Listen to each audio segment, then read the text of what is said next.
नमस्कार दोस्तों, आप सभी का बहुत बहुत स्वागत है उमंग जिंदगी में।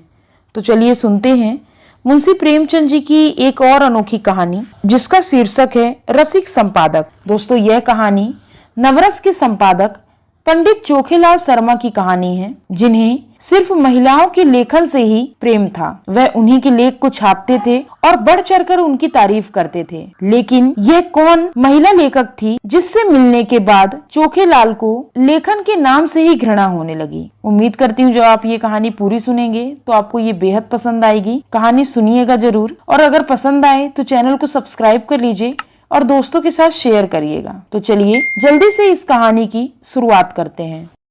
नवरस के संपादक पंडित चोखेलाल शर्मा की धर्मपत्नी का जब से देहांत हुआ, आपको स्त्रियों से विशेष अनुराग हो गया और रसिकता की मात्रा भी कुछ बढ़ गई।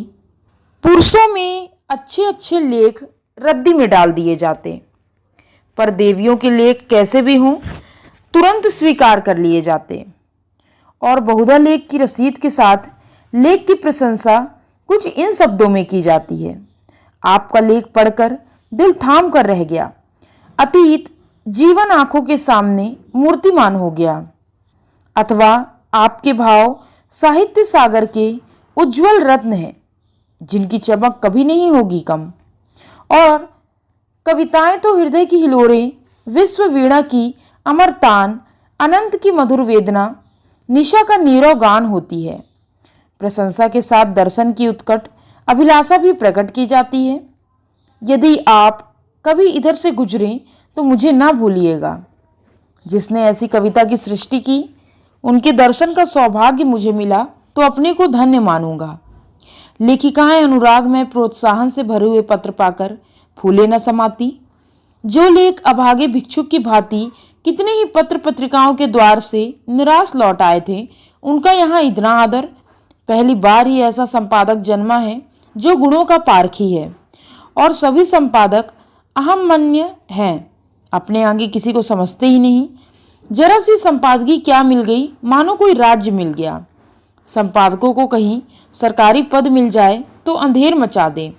वह तो कह कि सरकार इन्हें पूछती नहीं, उनसे बहुत अच्छा किया तो ऑर्डिनेंस पास कर दिए, और स्त्रियों से द्वेष करो, यह उसी का दंड है। यह भी संपादक ही है, कोई घास नहीं छीलते, और संपादक भी एक जगत विख्यात पत्र के। नवरस सब पत्रों में राजा है। चोखेलाल जी के पत्र की ग्राहक संख्या बड़े वेग से बढ़ने लगी। हर डाक से धन्यवादों की एक बाढ़ सी आ जाती, और लेखिकाओं में उनकी पूजा होने लगी। ब्याह, गौना, मुंडन, छेदन, जन्म मरण के समाचार आने लगे। कोई आशीर्वाद मांगती, कोई उनके मुख से संतावना के शब्द सुनने की अभिलाषा करती, कोई उनसे घरेलू संकटों में परामर्श पूछती, और महीने में 10-5 महिलाएं उन्हें दर्शन भी दे जाती। शर्मा जी उनकी आवाई का तार या पत्र पाते ही स्टेशन पर जाकर उनका स्वागत करते, बड़े आग्रह से उन्हें एकाध दिन ठहराते, उनकी खूब खातिरदारी करते। सिनेमा के फ्री पास मिले हुए थे, खूब सिनेमा दिखाते। महिलाएं उनके सद्भाव से मुग्ध होकर विदा होती। मशहूर तो यहाँ तक कि शर्मा जी का कई लेखिकाओं से बहुत ही घनिष्ठ संबंध हो गया। लेकिन इस विषय में हम निश्चय पूर्वक कुछ नहीं कह सकते। हम तो इतना ही जानते हैं कि जो देवियां एक बार यहाँ आ जाती, वह शर्मा जी की अनन्य भक्त हो जाती। बेचारा साहित्य की कुटिया का तपस्वी है, अपने विदुर जीवन की निराशाओं को अपने अंत स्थल में संचित रख मूक वेदना में प्रेम माधुर्य का रसपान कर रहा है। संपादक जी के जीवन में जो कमी आ गई थी, उनकी कुछ पूर्ति करना महिलाओं ने अपना धर्म सम्मान लिया। उनके भरे हुए भंडार में से अगर एक क्षुधित प्राणी को थोड़ी सी मिठाई दी जा सके तो उससे भंडार की शोभा ही है। कोई देवी पार्सल से अचार भेज दी, कोई लड्डू। एक ने पूजा का ऊनी आसन अपने हाथ से बनाकर भेज दिया। एक देवी महीने में एक बार आकर उनके कपड़े की मरम्मत कर देती। दूसरी देवी महीने में 2-3 बार आकर उन्हें अच्छी अच्छी चीजें बनाकर खिला जाती। अब वह किसी एक के ना होकर सबके हो गए। स्त्रियों के अधिकारियों का उनसे बड़ा रक्षक शायद ही कोई मिले। पुरुषों से तो शर्मा जी को हमेशा तीव्र आलोचना ही मिलती। श्रद्धा व सहानुभूति का आनंद तो उन्होंने स्त्रियों से ही पाया। एक दिन संपादक जी को एक ऐसी कविता मिली जिसमें लेखिका ने अपने उग्र प्रेम का रूप दिखाया था। अन्य संपादक उसे अश्लील कहते, लेकिन चोखे लाल इधर बहुत उदार हो गए थे। कविता इतनी सुंदर अक्षरों में लिखी थी, लेखिका नाम इतना मोहक था कि संपादक जी के सामने उसका एक कल्पना चित्र सा आकर खड़ा हो गया। भावुक प्रकृति, कोमल गात, याचना भरे नेत्र, बिंब अधर, चंपई रंग, अंग अंग में चपलता भरी हुई, पहले गोंद की तरह शुष्क और कठोर, आर्द्र होते ही चिपक जाने वाली। उन्होंने कविता को 2-3 बार पढ़ा और हर बार उनके मन से सनसनी दौड़ी। क्या तुम समझते हो मुझे छोड़कर भाग जाओगे? भाग सकोगे? मैं तुम्हारे गले में हाथ डाल लूंगी, मैं तुम्हारे कमर में कसकर पकड़ लूंगी, मैं तुम्हारे पांव पकड़कर रोक लूंगी, तब उस पर सिर रख दूंगी। क्या तुम समझते हो मुझे छोड़कर भाग जाओगे? छोड़ सकोगे? मैं तुम्हारे अधरों पर अपने कोपोल चिपका दूंगी। उस प्याले में जो मादक सुधा है उसे पीकर तुम मस्त हो जाओगे और मेरे पैरों पर सिर रख दोगे। क्या तुम समझते हो मुझे छोड़कर भाग जाओगे? कामाक्षी। शर्मा जी को हर बार इस कविता में एक नया रस मिलता। उन्होंने उसी क्षण कामाक्षी देवी के नाम यह पत्र लिखा। आपकी कविता पढ़कर मैं नहीं रह सकता। मेरे चित्त की क्या दशा हुई। हृदय में एक ऐसी तृष्णा जाग उठी जो मुझे भस्म किए डालती है। नहीं जानता इसे कैसे शांत करूं। बस यही आशा है कि इसको शीतल करने वाली सुधा भी वहीं मिलेगी जहां से यह तृष्णा मिली है। मन मतंग की भांति जंजीर तुड़ाकर भाग जाना चाहता है। जिस हृदय से ये भाव निकले हैं उसमें प्रेम का कितना अक्षय भंडार है। उस प्रेम का जो अपने को समर्पित कर देने में ही आनंद पाता है। मैं आपसे सत्य कहता हूं, ऐसी कविता मैंने आज तक नहीं पढ़ी और इसने मेरे अंदर जो तूफान उठा दिया वह मेरी विधुर शांति को छिन्न भिन्न किए डालता है। आपने एक गरीब की फूल की झोपड़ी में आग लगा दी, लेकिन मन यह स्वीकार नहीं करता कि यह केवल विनोद क्रीड़ा है। इन शब्दों में मुझे एक ऐसा हृदय छिपा ज्ञात हुआ जिसने प्रेम की वेदना सही है, जो लालसा की आग में तपा है। मैं इसे अपना परम सौभाग्य समझूंगा यदि आपके दर्शन का सौभाग्य पा सकूं। यह कुटिया अनुराग की भेंट के लिए आपका स्वागत करने के लिए तड़प रही है। सप्रेम। तीसरे दिन उत्तर आ गया। कामाक्षी ने बड़े भावुकतापूर्ण शब्दों में कृतज्ञता प्रकट की और अपने आने की तिथि बता दी। आज कामाक्षी का शुभागमन है। शर्मा जी ने प्रातःकाल हजामत बनवाई, साबुन और बेसन से स्नान किया। महीन खद्दर की धोती, कोकटी का ढीला चुन्नटदार कुर्ता, मलाई के रंग की रेशमी चादर। इस ठाट से आकर कार्यालय में बैठे तो सारा दफ्तर गर्म उठा। दफ्तर की भी खूब सफाई करा दी गई। बरामदे में गमले रखवा दिए, मेज पर गुलदस्ते सजा दिए गए। गाड़ी 9 बजे आती है, अभी 8:30 है।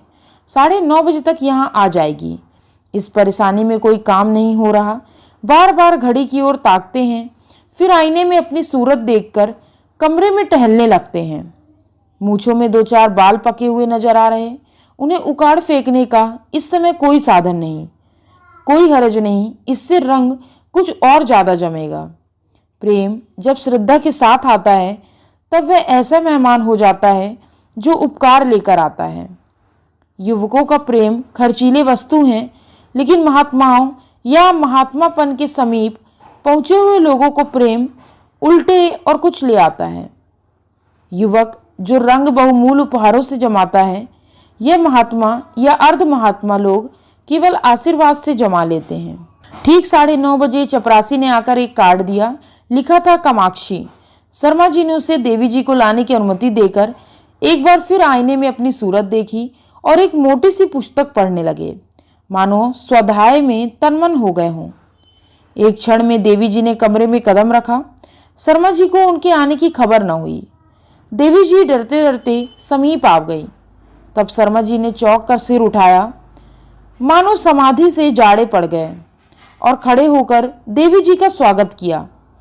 मगर यह वह मूर्ति न थी जिसकी उन्होंने कल्पना कर रखी थी। एक काली मोटी, अधेड़, चंचल औरत थी जो शर्मा जी को इस तरह घूर रही थी मानो उन्हें पी जाएगी। शर्मा जी का सारा उत्साह, सारा अनुराग ठंडा पड़ गया। वह सारी मन की मिठाइयाँ जो वह महीनों से खा रहे थे पेट में सूल की भांति चुभने लगी। कुछ कहते सुनते न बना, केवल इतना बोले, संपादकों का जीवन बिल्कुल पशुओं का जीवन है। सिर उठाने का समय नहीं मिलता, उस पर कार्याधिक से इधर मेरा स्वास्थ्य भी बिगड़ रहा। रात ही से सिर में दर्द है, बेचैन हूं मैं, आपकी क्या खातिर करूं। कामाक्षी देवी के हाथ में एक बड़ा सा पुलिंदा था, उसे मेज पर पटक कर रुमाल से मुंह पोंछकर मृदु स्वर में बोली, यह आपने तो बड़ी बड़ी बुरी खबर सुनाई है। मैं तो एक सहेली से मिलने जा रही थी, सोचा रास्ते में आपके दर्शन करती चलूं, लेकिन जब आपका स्वास्थ्य ठीक नहीं तो मुझे यहाँ कुछ दिन रहकर आपका स्वास्थ्य सुधारना पड़ेगा। मैं आपके संपादन कार्य में भी आपकी मदद करूंगी। आपका स्वास्थ्य स्त्री जाति के लिए बड़े महत्व की वस्तु है। आपको इस दशा में छोड़कर मैं अब नहीं जा सकती। शर्मा जी को ऐसा जान पड़ा जैसे उनका रक्त प्रवाह रुक गया। नारी छूटी जा रही उस चुड़ैल के साथ रहकर जो जीवन ही नरक हो जाएगा। चली है कविता करने, और कविता भी कैसी, अश्लीलता में डूबी हुई। अश्लील तो है ही, बिल्कुल सड़ी हुई, गंदी। एक सुंदर युवती की कलम से वह कविता काम बाड़ी थी, इस डायन की कलम से तो वह परनाले का कीचड़ है। मैं कहता हूँ इसे ऐसी कविता लिखने का अधिकार ही क्या। यह क्यों ऐसी कविता लिखती है, क्यों नहीं किसी कोने में बैठकर राम भजन करती। आप पूछती है मुझे छोड़कर भाग सकोगे। मैं कहता हूँ आपके पास कोई आएगा ही क्यों, दूर से ही देखकर ना लंबा हो जाएगा। कविता क्या है जिसका न सिर न पैर, मात्राओं तक का इसे ज्ञान नहीं, और कविता करती है। कविता अगर इस काया में निवास कर सकती तो फिर गधा भी गा सकता, ऊंट भी नाच सकता। इस राण को तो इतना भी नहीं मालूम कि कविता करने के लिए रूप और यौवन चाहिए, नजाकत चाहिए, नफासत चाहिए। भूतनी सी तो आपकी सूरत है, रात को कोई देख ले तो डर जाए, और आप उत्तेजक कविता लिखती हैं। कोई कितना ही क्षुद्धातुर हो तो क्या गोबर खा लेगा। और चुड़ैल इतना बड़ा पोथा लेती आई, इसमें भी वही परनाले का गंदा कीचड़ होगा। उस मोटी पुस्तक की ओर देखते हुए बोली, नहीं नहीं, मैं आपको कष्ट नहीं देना चाहती। वह ऐसी कोई बात नहीं, 2-4 दिन की विश्राम से ठीक हो जाएगा। आपकी सहेली आपकी प्रतीक्षा करती होगी। आप तो महाशय जी संकोच कर रहे हैं। मैं 10-5 दिन के बाद भी चली जाऊंगी तो कोई हानि न होगी। इसकी कोई आवश्यकता नहीं है देवी जी। आपके मुंह पर तो आपकी प्रशंसा करना खुशामद होगी, पर जो सज्जनता मैंने आप में देखी वह कहीं नहीं पाई। आप पहले महानुभाव हैं जिन्होंने मेरी रचना का आदर किया, नहीं तो मैं निराश ही हो चुकी थी। आपके प्रोत्साहन का यह शुभ फल है कि मैंने इतनी कविताएं रच डाली। आप इनमें से जो चाहें रख लें। मैंने एक ड्रामा भी लिखना शुरू कर दिया है, उसे भी शीघ्र ही आपकी सेवा में भेजूंगी। कहिए तो 2-4 कविताएं सुनाऊं। ऐसा अवसर मुझे फिर कब मिलेगा। यह तो नहीं जानती कि कविताएं कैसी हैं, पर आप सुनकर प्रसन्न होंगे, बिल्कुल उसी रंग की हैं। उसने अनुपति की प्रतीक्षा न की, तुरंत पोथा खोलकर एक कविता सुनाने लगी। शर्मा जी को ऐसा मालूम होने लगा जैसे कोई भिगो भिगो कर जूते मार रहा है। कई बार उन्हें मतली आ गई, जैसे 1000 गधे कानों के पास खड़े अपना स्वर अलाप कर रहे हों। कामाक्षी के स्वर में कोयल का माधुर्य था, पर शर्मा जी को इस समय वह भी अप्रिय लग रहा था। सिर में सचमुच दर्द होने लगा। वह गधी टलेगी भी या यूं ही बैठी सिर खाती रहेगी। इसे मेरे चेहरे से भी मेरे मनोभाव का ज्ञान नहीं हो रहा। उस पर आप कविता करने वाली हैं। इस मुंह से तो महादेवी का सुभद्रा कुमारी की कविताएं भी घृणा ही उत्पन्न करेंगी। आखिर ना रहा गया, बोले, आपकी रचनाओं का क्या कहना, आप यह संग्रह यहीं छोड़ जाएं, मैं अवकाश में पढ़ूंगा, इस समय तो बहुत सा काम है। कामाक्षी ने दर्यार्द होकर कहा, आप इतना दुर्बल स्वास्थ्य होने पर भी इतने व्यस्त रहते हैं, मुझे आप पर दया आती है। आपकी कृपा है, आपको कल अवकाश रहेगा। जरा मैं अपना ड्रामा सुनाना चाहती थी। खेद है, कल मुझे जरा प्रयाग जाना है। तो मैं भी आपके साथ चलूं, गाड़ी में सुनाती चलूंगी। कुछ निश्चय नहीं किस गाड़ी से जाऊं। आप लौटेंगे कब तक, यह भी निश्चय नहीं। और टेलीफोन पर जाके बोले, हेलो, नंबर 7-7। कामाक्षी ने आधे घंटे तक उनका इंतजार किया, मगर शर्मा जी एक सज्जन से ऐसे महत्व की बातें कर रहे थे जिसका अंत ही होने न पाता। निराश होकर कामाक्षी देवी विदा हुई और शीघ्र ही फिर आने का वादा कर गईं। शर्मा जी ने आराम की सांस ली और उस पोथे को उठाकर रद्दी में डाल दिया और जले हुए दिल से आप ही आप कहा, ईश्वर ना करे कि फिर तुम्हारे दर्शन हो। कितनी बेशर्म है कुलटा कहीं की, आज इसने सारा मजा किरकिरा कर दिया। फिर मैनेजर को बुलाकर कहा, कामाक्षी की कविता नहीं जाएगी। मैनेजर ने स्तंभित होकर कहा, फॉर्म तो मशीन पर है। कोई हरज नहीं, फॉर्म उतार लीजिए। मैनेजर ने कहा, बड़ी देर होगी। चोखेलाल ने कहा, होने दीजिए, वह कविता नहीं जाएगी। उम्मीद करती हूँ दोस्तों ये कहानी आपको बेहद पसंद आई होगी। मिलती हूँ अगली कहानी में, तब तक के लिए जय हिंद, वंदे मातरम।